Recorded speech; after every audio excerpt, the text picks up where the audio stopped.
So, hello mga ka-choy. So, ngayon is pumunta kami sa A-Mart. Kasama ko si mama. So, first time na sumama sa amin. So, sobrang init ngayon. Tingnan nyo naman dito sa probinsya ng Korea.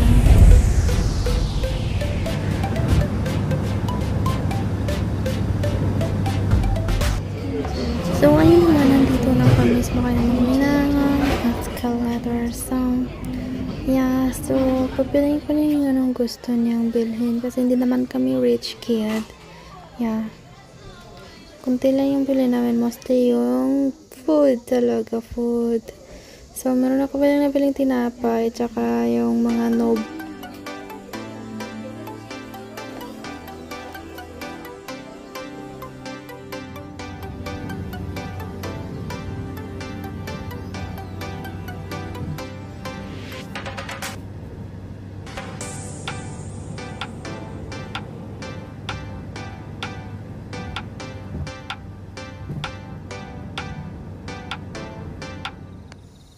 So, ngayon is naglalagay kami ng plastic para kapitan ng sitaw. Kasi lumalaki na yung sitaw ko. So, kailangan niyang kapitan. Di tulad mo na walang kapitan. Charot.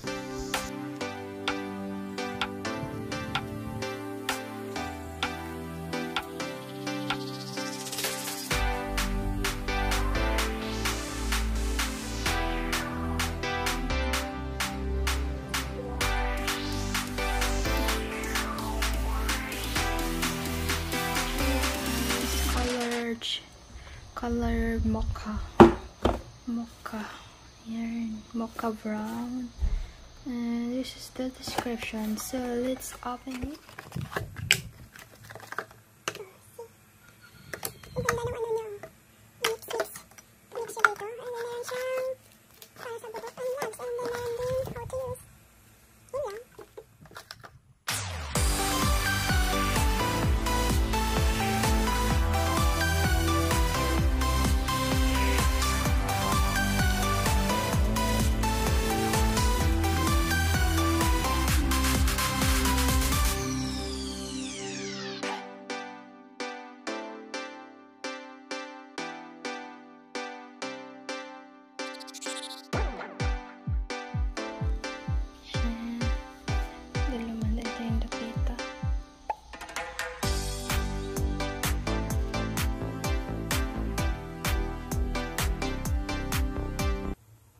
So, ngayon, mag-start na kami ng kulay. Sobrang nipis lang naman ng buhok ni mama. So, konti lang yung magamit. So, yung matira is sa akin na lang.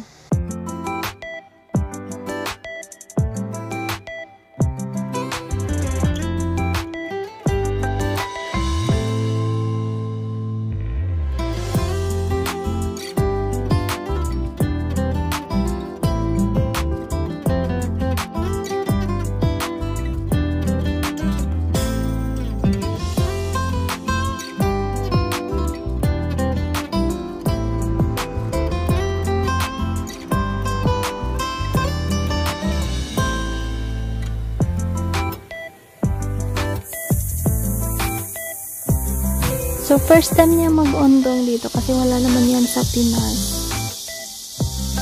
Kunti lang yung tools dito. Unlike sa Seoul, marami talaga siyang dapat na exercisean. Dito konti lang. Tapos wala masyadong nag-exercise dito. Kasi halos lahat ng tao puro matatanda na. Yeah, kaya 4 lang yung nila dito. Yun lang. So, for example pala, ay 6 pala. So, sama-sama ko naman yung aso namin para maglakad-lakad, exercise din siya. So, ngayon pala is na siya, 6 PM. So, maaraw pa siya kasi lulubog yung araw dito. Mag-around 8 na siya. Like, 7:30. Kapag talaga, mainit talaga. Ganito talaga pag summer. Muragbugan mo kayo glubot.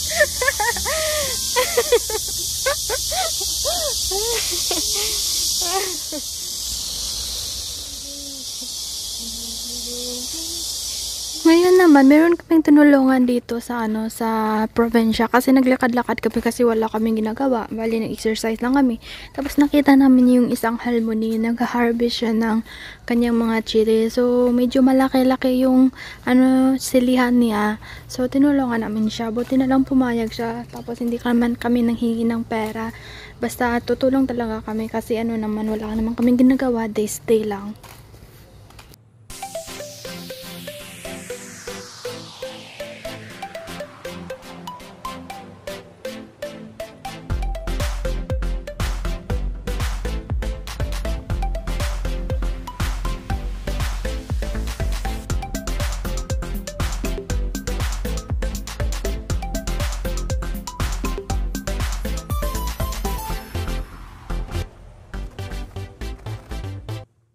pagkatapos ng harvest namin, binigyan na kami ng chili para gawin namin kimchi. And then, binigyan din kami ng ganip, yung side dish gawing side dish ng our banchan.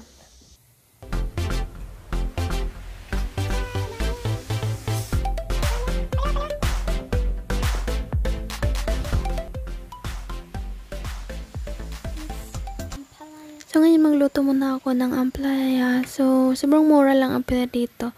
And then, sobrang healthy pa. So, ayan na yun lahat. So, mas hindi siya maganda sa pagpalagi mo siyang inano. Hindi siya masyadong mapait. So, ayan na po siya. Dalawang Tupperware yung nilagyan ko kasi medyo marami. So, ngayon is magluluto naman ako ng itlog na nilalagyan ng Korean style nilagyan ng asukal, patis, tapos 30x yung nilagay ko siya. Kasi, dito na kami sa probinsya, so dapat marunong ako magluto ng mga side dishes nila. Kasi yun talaga yung style. And ito pala yung ginip na binigay ng matanda. So, gawin ko din siyang side dish. So, hugasan ko muna siya. Lagyan ko muna ng tubig at saka konting suka. 매워 안 먹어요. Ito pala yung matanda na kapitbahay namin na 83 na yung edad niya. Tapos binigyan niya palagi kami ng mga gulay. Tsaka tinanong niya kung kakain kami ng maanghang na chili. Sabi ko hindi.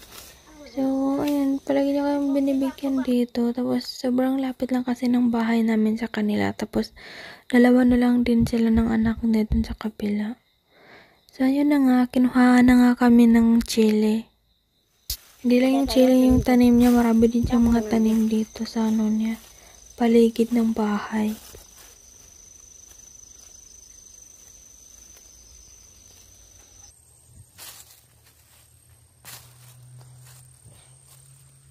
Ito yung binigay niya sa amin. Malaking kalabasa, ang laki niya. Tapos, hindi pa yan, bata pa yan, hindi pa matanda. Charot. And ito, and meron din siyang sibuyas na binigay. Saka ito naman is gawing banchan or side dish. And chili. Hindi siya maanghang itong chili na to. Mga tanim niya na lang. Mga tanim, dami siyang tanim dun sa backyard niya. Yan. I'm very thankful na mabait. Ito, slice ko siya para lutuin ko today. Niluto ko, iniwan ko yung dalawang tapos yung malaki.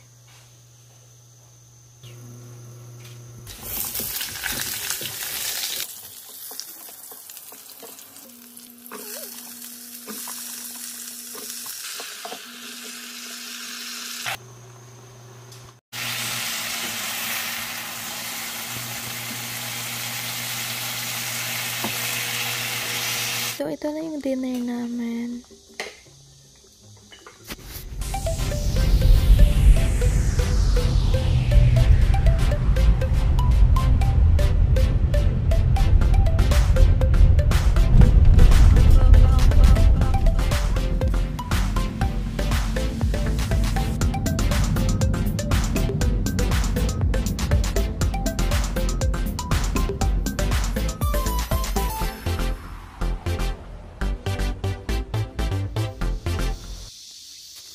So, nandito na nga kami sa puntahan namin. So, dito lang kami ikot-ikot sa maraming puno ng mga pine trees. Actually, yung puntahan talaga namin yung Buddha sa taas pa, sa tuktok pa ng bundok na ito. So, while na kailangan mo namin daanan to lahat bago kami makarating sa tuktok. Ang daming bunga ng mga pine trees kasi kinakat nila.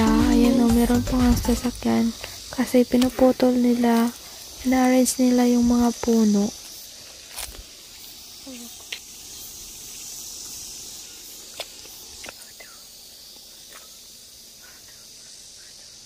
Init. Asa mas init Korea or dire? Parehas ra? More init ba? More init. Nakarating na rin kami dito sa pinakatuktok na merong Buddha place siya. So, ito na yun. Merong tagabantay na posa. At Saka yung mga statue nila, yan yung place ng Buddha. Parang church, parang ganun. So, tingin-tingin lang kami dito. Hindi naman kami Buddhism.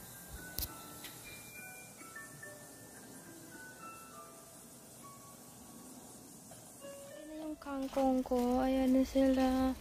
Bagong nilagay ng water. Hindi mo naglagay ko ng water.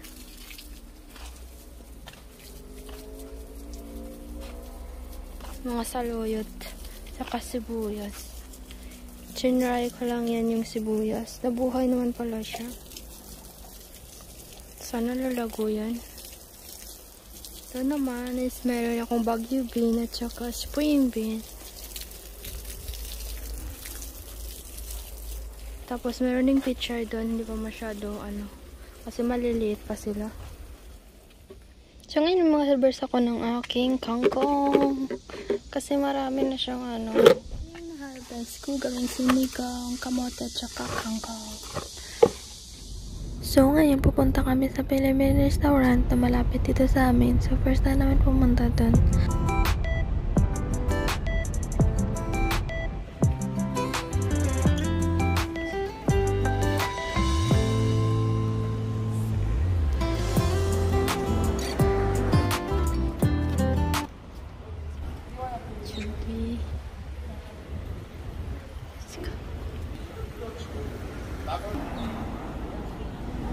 So, nandito na pala kami, naglalakad na kami, malapit na kami sa restaurant. So, dito po siya sa Onion. So, ayan po siya. Yung pangalan is Kabayan Resto.